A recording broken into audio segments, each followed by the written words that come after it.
इस वीडियो में बच्चों हम पासा के बारे में पढ़ेंगे। पासा यानी कि डाइस, इसको इंग्लिश में डाइस कहते हैं अपन। डाइस में आप जानते हैं डाइस इस तरह की होती है जैसे अपन सांप सीढ़ी खेलते हो आप, तो उसमें आपके इस तरह का बना हुआ होता है।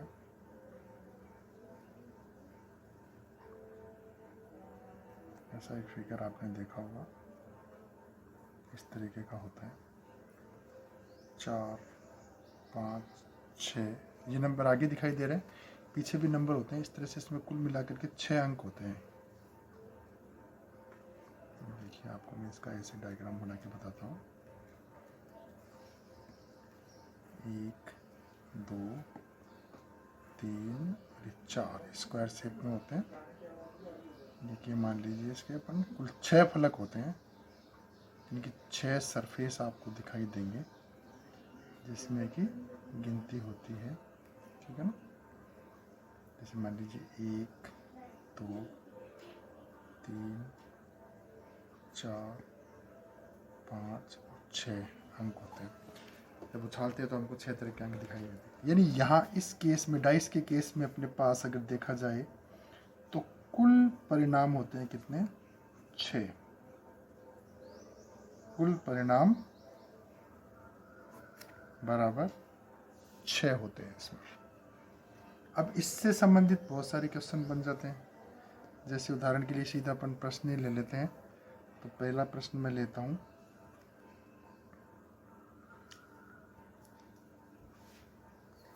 पासे को उछालने पर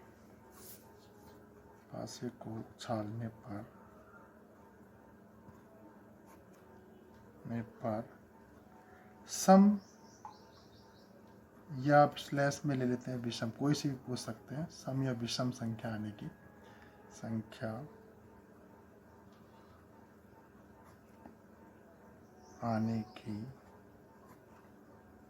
प्रायिकता। प्रश्न ये बनता है कि एक पासे को उछालने पर सम संख्या आने की क्या प्रायिकता है या विषम संख्या आने की क्या प्रायिकता है। तो सम संख्या देख लीजिए आपने, 2 है, 4 है और 6, यानी कि अनुकूल परिणाम इस केस में है अपने पास कितने? 3। और कुल परिणाम कितने हैं? 6। ठीक है, इसको जहाँ तक हो सके इसको अपन काटेंगे, काट करके 3 एकम 3 और 3 बने 6। इनकी आंसर हमारा आएगा 1/2। ठीक है, चाहे सम के पूछे चाहे विषम को पूछे। अगला क्वेश्चन, इसी में दूसरा प्रश्न बन सकता है। एक पासे को उछालने पर 5 या 5 से छोटी संख्या आने की प्रायिकता। 5 या 5 से छोटा अंक आने की प्रायिकता। तो आप जानते हो कौन कौन से होते हैं। 5 या 5 से छोटा अंक में 1 भी छोटा होता है, 2 भी छोटा होता है, 3 भी छोटा होता है, 4 भी छोटा होता है। ये तो छोटे हो गए। और फिर वो कह रहा है कि 5 भी आ सकता है, तो 5 भी लेंगे शामिल। तो कुल मिलाकर के कितने अंक हो गए? 5। तो अनुकूल परिणाम हो गए हमारे 5। इनमें से कोई सा भी अंक आ सकता है और कुल परिणाम हो गए 6। तो 5 या 5 से छोटा अंक आने की प्रायिकता हो जाएगी 5/6। अब ये कटता नहीं है तो इसका तो आंसर यही हो जाएगा।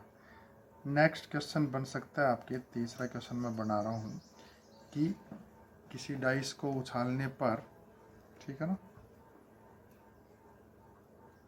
अंकों का योग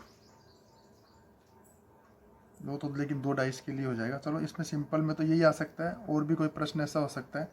अब हम आगे एक प्रश्न ये लेते हैं, चलो 4 से बड़ा अंक आने की प्रायिकता। 4 से बड़ा अंक आने की प्रायिकता। इसमें हो जाएगा आपके 4 से बड़ा अंक 2 ही होते हैं, 5 और 6। तो 2 ऊपर आ जाएगा, 6 नीचे आ जाएगा। ये कटता है इसलिए इसको काट देंगे अपन। 2 एकम 2, 2 तिया 6, यानी कि 1/3 हो गया। तो ये हमारा हो गया सिंगल डाइस के लिए। ठीक है, अब हम लेंगे 2 डाइस, यानी कि 2 पासों को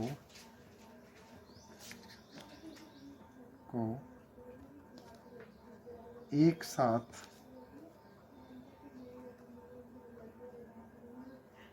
उछालने या एक पासे को 2 बार या एक पासे को 2 बार उछालने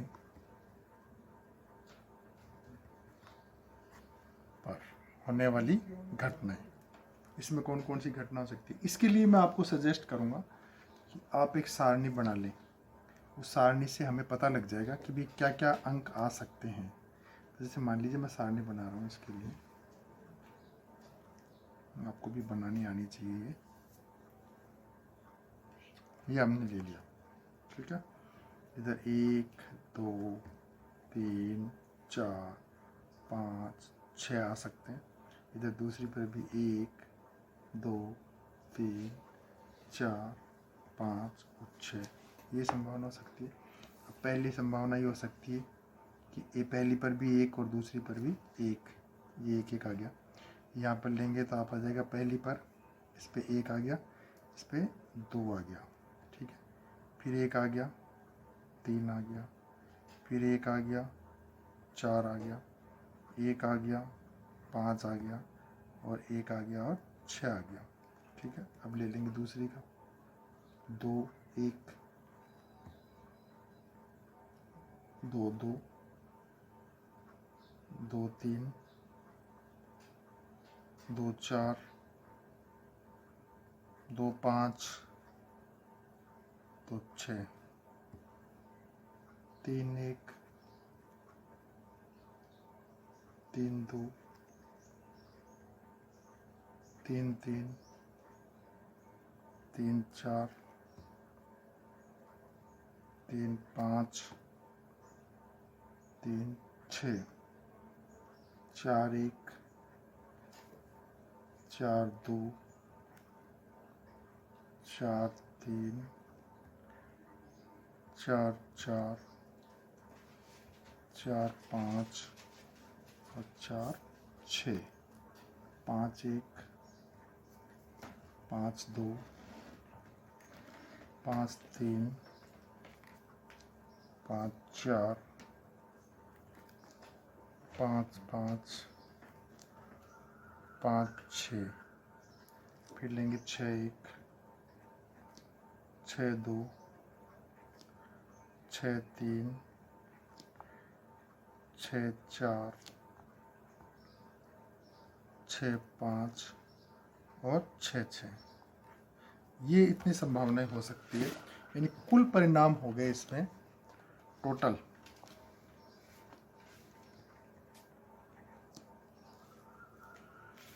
यानी कि कुल परिणाम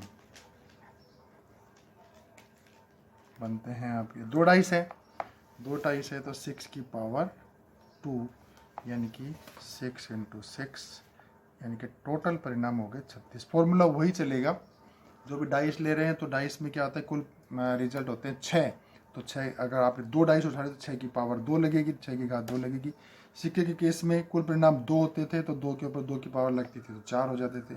3 डाइस लोगे तो 6 के ऊपर 3 घात लगेगी और 6 को 3 बार गुणा करके कुल परिणाम 216 आ जाएंगे। तो इस प्रकार से होते हैं। अभी कुल परिणाम आपको पता चलेगा। अनुकूल परिणाम क्वेश्चन के हिसाब से अनुकूल परिणाम होते हैं। तो अनुकूल परिणाम में जैसे कोई सा भी प्रश्न बन सकता है।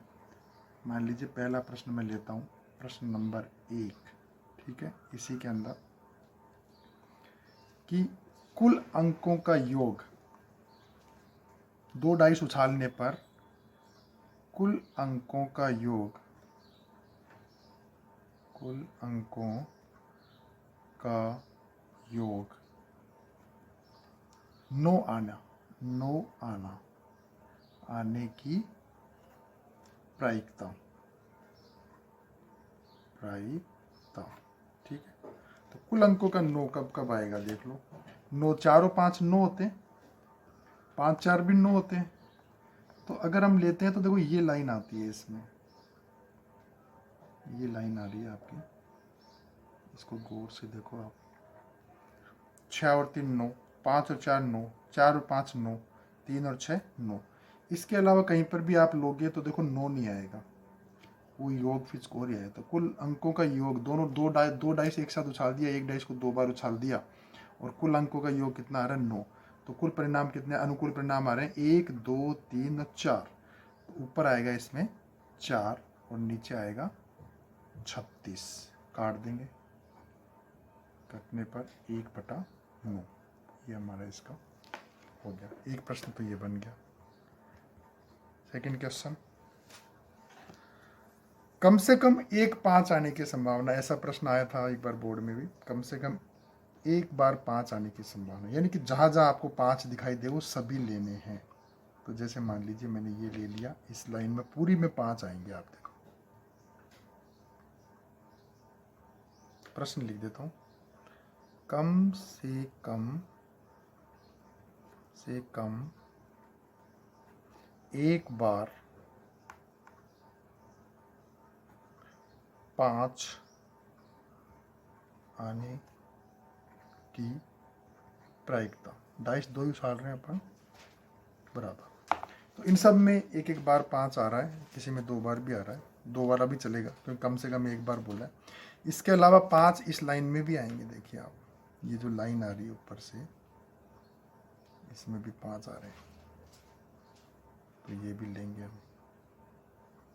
अगर इन दोनों को क्रॉस करके गिना जाए तो 1 2 3 4 5 6 तो इसमें हो गए, 7 8 9 10, इसको नहीं लेंगे क्योंकि पहले आ चुका है, 11।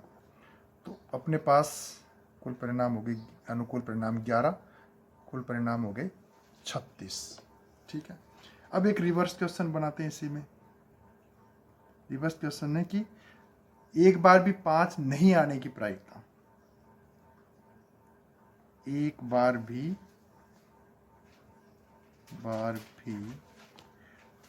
5 का अंक ना आने की प्रायिकता। अब इस क्वेश्चन को मैं आपको उसी से निकालना सिखाऊंगा। वैसे तो गिन के भी निकाल सकते हो आप, कि जिसमें 5 नज़र नहीं आए उन सबको गिन लो, लेकिन उसमें ज़्यादा टाइम लगेगा। जब हम निकाल चुके हैं कि भी 5 आने की प्रायिकता हमको पता लग गई 11/36, तो ना आने की प्रायिकता का सूत्र होता है 1 - PE। ये लगा देंगे सीधा ही, तो 1 - 11/36, यानी आपके हो जाएगा 36 एलसीएम आ गया। ठीक है, तो 36 - 11 यानी कि 25/36, यानी कि 5 का अंक ना आने की प्रायिकता ये हो जाएगी। ये डाई से संबंधित हमारा जो प्रश्न है ये वाला हो गया। ठीक है,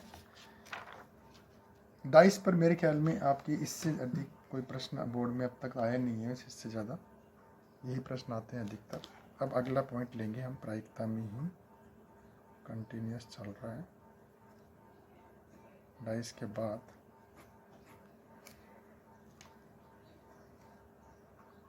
ताश,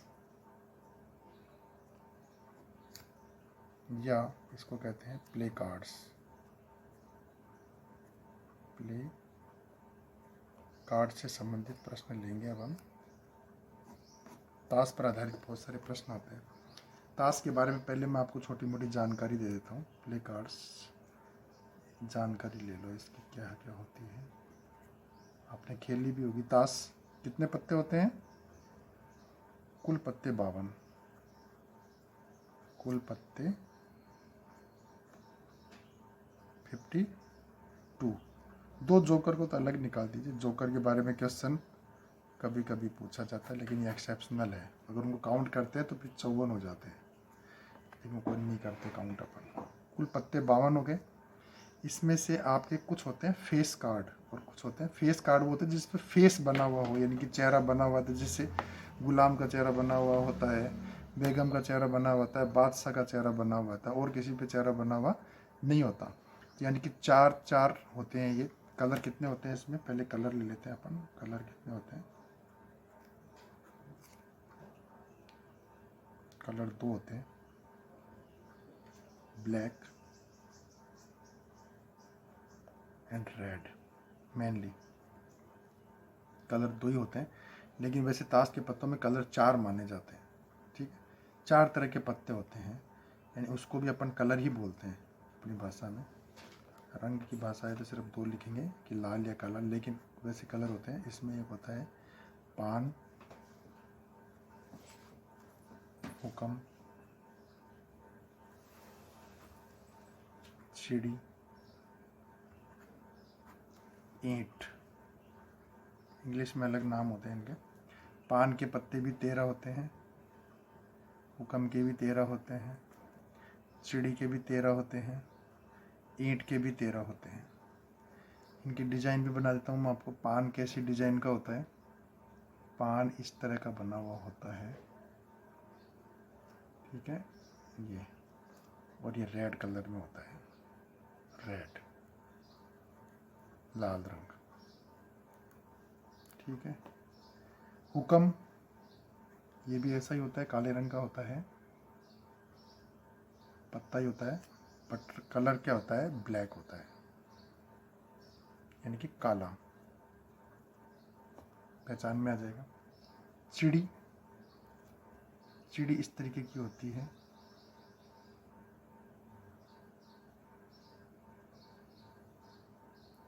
ऐसे बनी रहती है, ये चिड़ी होती है इस तरह की, कलर ब्लैक ही होता है इसका। और फिर होता है ईंट, ये डायमंड की तरह होती है, डायमंड भी कहते हैं इसको इंग्लिश में, ये इस तरह की होती है, रेड कलर होता है इसका।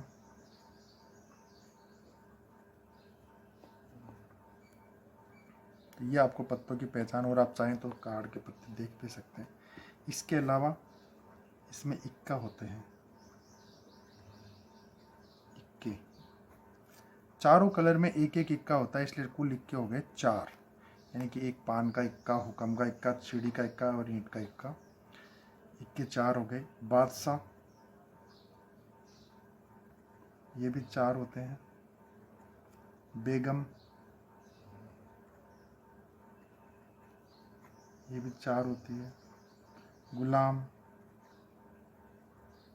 ये भी 4 होते हैं, ठीक है।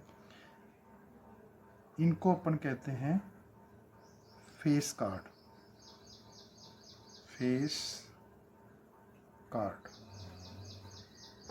ठीक है, फेस लिख देता हूँ इसको, फेस कार्ड।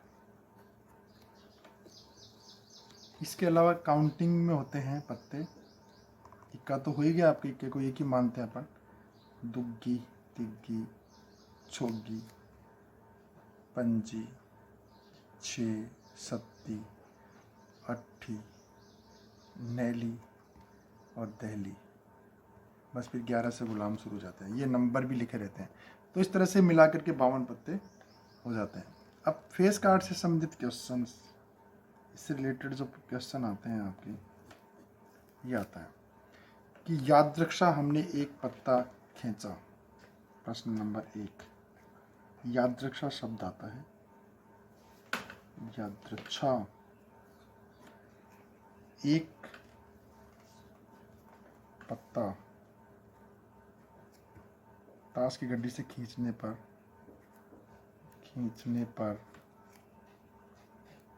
उसके एक फेस कार्ड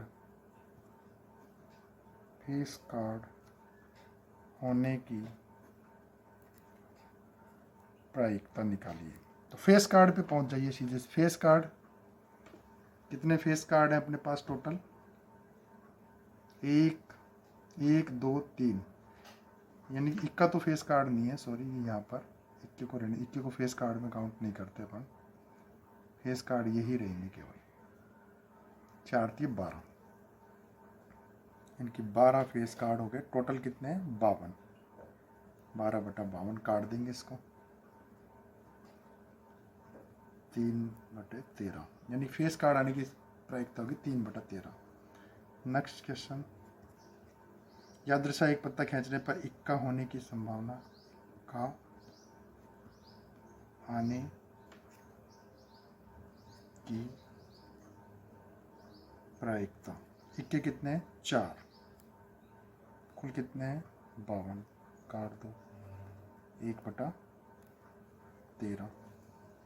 ऐसे बहुत सारे क्वेश्चन बनते हैं, जैसे इक्के के हैं, बादशाह का भी बन जाएगा, बादशाह ऑब्लिक बेगन ऑब्लिक गुलाम आने की प्रायिकता भी वही हो जाएगी, क्योंकि ये सब 4 होते हैं। 4/52 यानी 1/13। इनमें से कोई सा भी प्रश्न आ जाए ऑब्लिक करके लगा दिया। और क्वेश्चन देख लीजिए, इसमें क्वेश्चन बन सकता है, एक पत्ता ये निकाला, यादृच्छा एक पत्ता खींचने पर या निकालने पर उसके